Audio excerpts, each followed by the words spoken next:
Hola a todos, esto es Transversal Sonora. Hoy vamos a conversar con el artista Mario Paso sobre su exposición El fondo del aire es rojo, en la galería Espacio Continuo. Yo soy Camilo Rojas, sean bienvenidos. Hola Mario, Hola Camilo.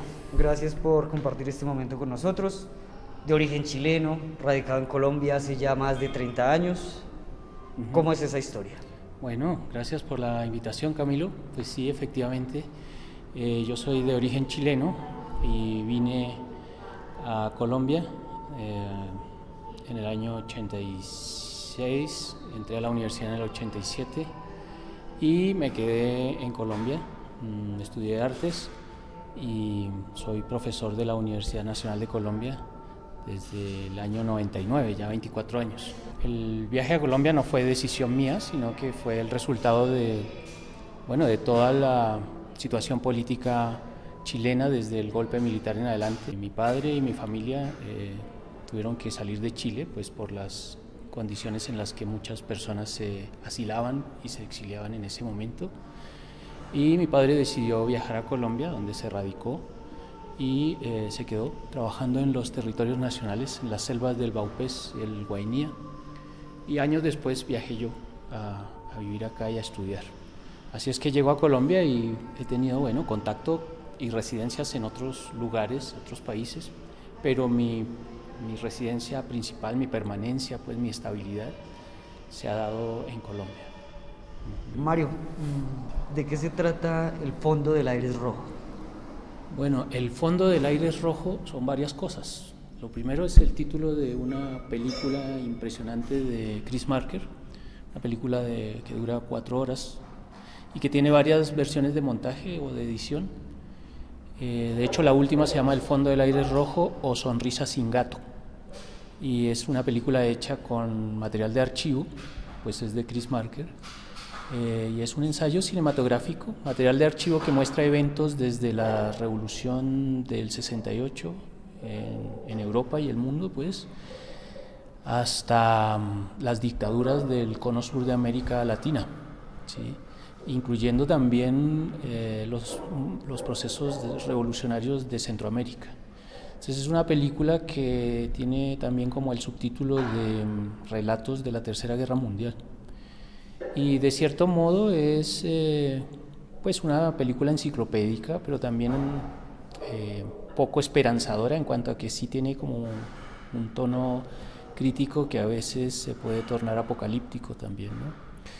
Esa es una de las cosas que es El fondo del aire es rojo. Yo soy, pues entre mis lenguajes también está el video y el cine experimental, y es un material con el que yo he trabajado también como profesor en mis cursos con los estudiantes. Otra cosa es que yo tomo ese título y lo entiendo como uno de los poemas que incluí en el año 2016 en un libro de poemas de mi autoría que se llama Heridas sin cuerpo. Decidí que El fondo del aire es rojo era un poema monoverso y lo incluí, es el penúltimo poema del libro. Pero también El fondo del aire es rojo está participando como frase en escritos en los que yo abordo la memoria de infancia y el recuerdo de mi padre, que era militante del MIR, del Movimiento Izquierdista Revolucionario en Chile, y que fue perseguido pues, durante el tiempo de la Unidad Popular y el golpe militar en Chile. Los relatos de infancia, ¿no? Que escuchar que la mamá le quemó al papá en el patio todas las cosas rojas, sí, y que era una manera de atrincherarlo y protegerlo, quemar todo lo rojo, ¿no? Entonces, esa idea del fondo del aire es rojo, cuando conocí la película de Chris Marker, inmediatamente tuve como una conexión de infancia. Y es el título de esta exposición, que también está construida a lo largo de varios años. En realidad, toda la exposición es un pretexto para mostrar el origen, el desarrollo y la arqueología de un proyecto hasta una película que reúne 8 performances realizados en Pisagua, una localidad en el norte de Chile. El proyecto nace en realidad en el año 2008 en los campamentos de saharauis en Argelia, campamentos de refugiados, sin saber que nacía un proyecto de esta índole, porque en realidad lo que nace es un personaje que luego, en el año 2010, empecé a entender como el capitán ciego de la memoria, no por mí, sino porque los textos elaborados por algunas personas se referían a este personaje como el capitán ciego. De hecho, es que el contexto que yo había construido en esa instalación que se llama Expulsión del Paraíso era el contexto de un recorrido en el que un barco era como un único vehículo también, ¿no? Entonces nace con un video performance en el que yo hago un discurso con un megáfono en el desierto, en los campamentos saharauis en el 2008. Luego ese personaje se presenta de manera performativa en un proyecto en el 2009 y 2010 que se llama Expulsión del Paraíso, que fue premio Luis Caballero. Y luego este personaje es instalado en un relato literario que escribí desde el año 2016 al 2018 y que se llama El Tótem Dormido. Y fue precisamente cuando conocí y empecé a realizar inserciones performativas en Pisagua, en el norte de Chile.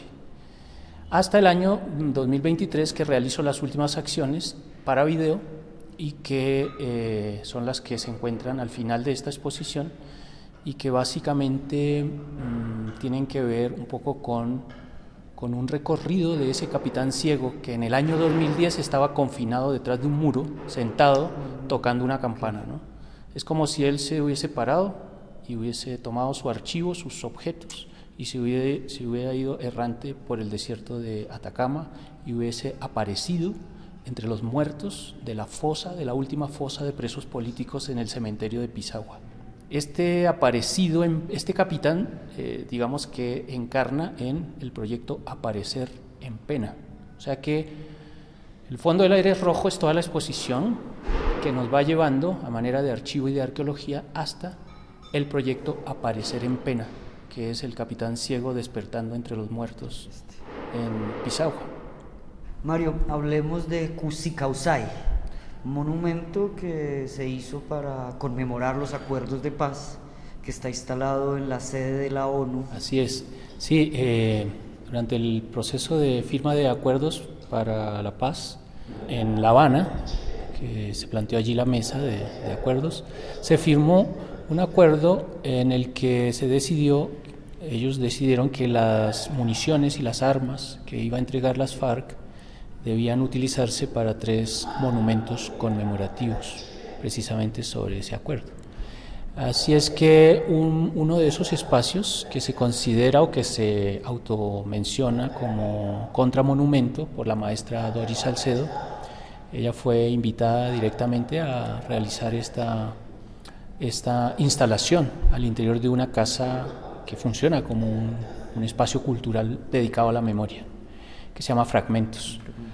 Luego los otros 2 debían ser asignados a través de convocatoria pública y es el caso en el que yo participé. La convocatoria, cuando llega a mi conocimiento, pues yo la estudié y me parecía absolutamente importante, considerando mis antecedentes de trabajo con comunidades víctimas de la violencia, participar.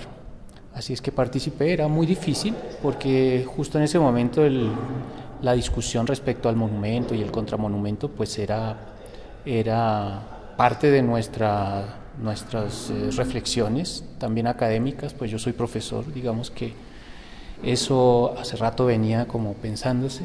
Sin embargo, las características del concurso eran súper modernas, o sea, eran como pensadas para un monumento casi de pedestal.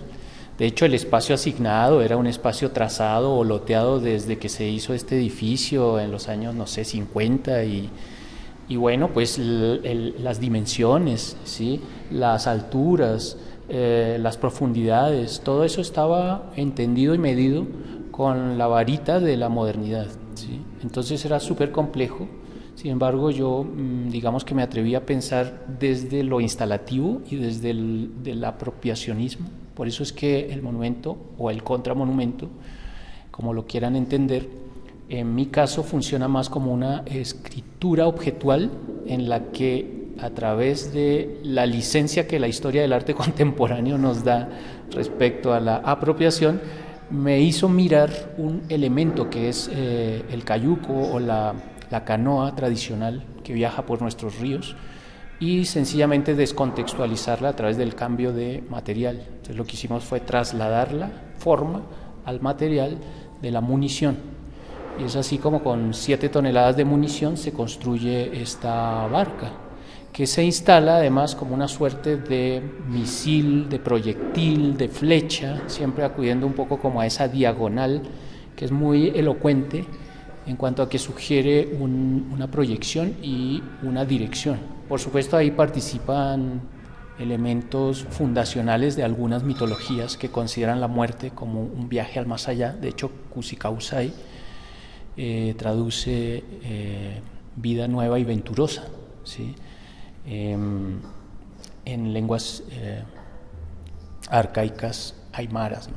Entonces, básicamente es esa la manera como avanzó en ese proyecto. Se encuentra efectivamente instalado cerca a otras presencias que señalan algunos cambios y algunos acontecimientos relevantes en la historia de la humanidad.